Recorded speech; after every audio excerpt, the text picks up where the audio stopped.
Welcome back everyone. Hi, if you're new, my name is Tori and today I'm going to share with you some of my recent reads and then also share some of the books that I'm currently reading right now, one of which I am very excited to talk about. 3 of these are actually new 2022 sci-fi releases, and it's pretty rare that I will pick up this many sci-fi releases or new releases in general just back to back like this, but I don't know what's going on. I'm on a roll and one of them is just so good at the moment, so I can't wait to share it with you. Let's get into the video.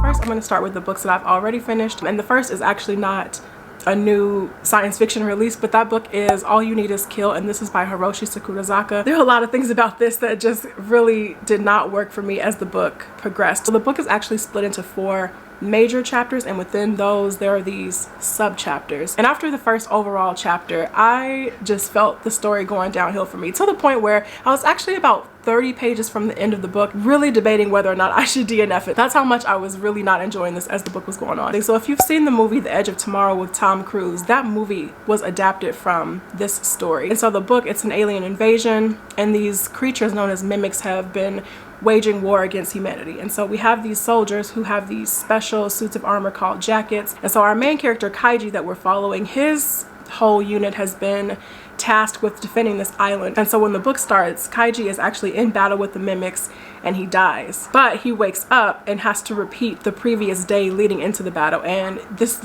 time loop just keeps repeating over and over again, and he goes through about 150 plus deaths in time loops before he realizes that this other character, this female character, has been experiencing the same thing and may have something to do with why he's experiencing this weird time loop. I mean, overall the concept of it is really interesting. I did love a lot of the action sequences when they are in battle, and there are a lot of gruesome moments in this book that I was not anticipating, but just the pacing of it, the actual characters I found to be a little bit flat. Some of their conversations didn't really work for me. I just found myself kind of rolling my eyes at a lot of it. Once we get out of the first major chapter, the story starts to feel very info dumpy, especially around chapter 3, and I just felt my interest really start to dwindle, especially after we got like the history of why the mimics are on Earth, what's been going on, and that sort of thing. So just unfortunately not for me. The one thing though that I did really love about this book is the structure of it. I think if you love something like The Light Brigade by Cameron Hurley and just that interesting play on time and time loops, you might enjoy this. And there's also this really amazing flowchart at the beginning of the story that tells you the order in which you can read the chapter. So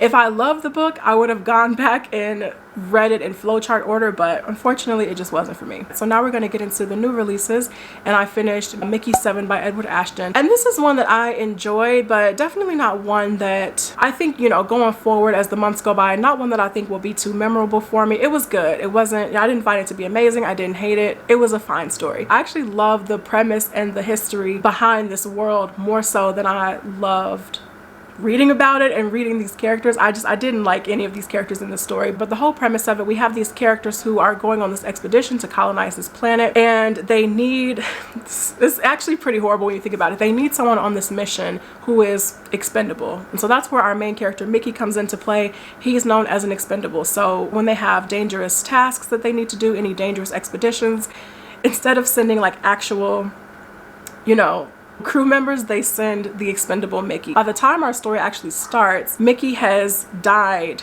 6 times, and so we start the story with Mickey 7. And so Mickey 7, he's on this dangerous expedition. He gets caught up and he's presumed to be dead, but he ends up getting himself out of that situation. He makes his way back to base only to discover that they've already started the like regeneration process, and now there's a Mickey 8, and obviously 2 of them cannot exist at the same time, and so that becomes one of the like primary conflicts throughout the entire story. So overall, like I said, I did find it to be entertaining, but nothing too memorable for me. The chapters I actually really enjoyed were the more historical chapters when we were learning, you know, how Mickey made his way onto the expedition, learning about his relationship with other characters, and just kind of the lead up to, you know, to this expedition that he finds himself on. So I appreciated those chapters. I liked a lot of the world building that was happening in the story, but just the present day chapters with Mickey 7 and Mickey 8, they were fine. Okay, so now let's get into my current reads. I gotta put my coffee down for this one. So I am currently reading Dead Silence by, ooh, my fingerprints are all over this. I'm currently reading Dead Silence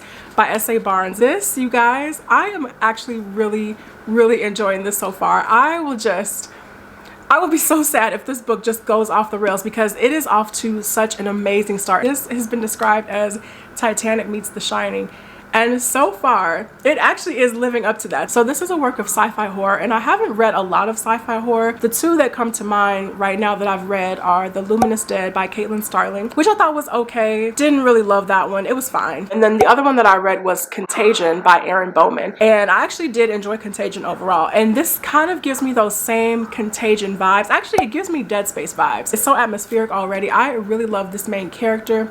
She is not a people person at all, but she has these mental health challenges that you just know in some way, shape, or form are gonna come back into play sometime in the story and just really, I don't know, just really make the story take a turn, cause some trouble for her crew. It is really good. So we have this small crew and they're out in deep space and they get this distress signal. And so as they start investigating this distress signal, they realize that it is coming from this luxury spaceship that went missing over 20 years ago. And they stumble upon it.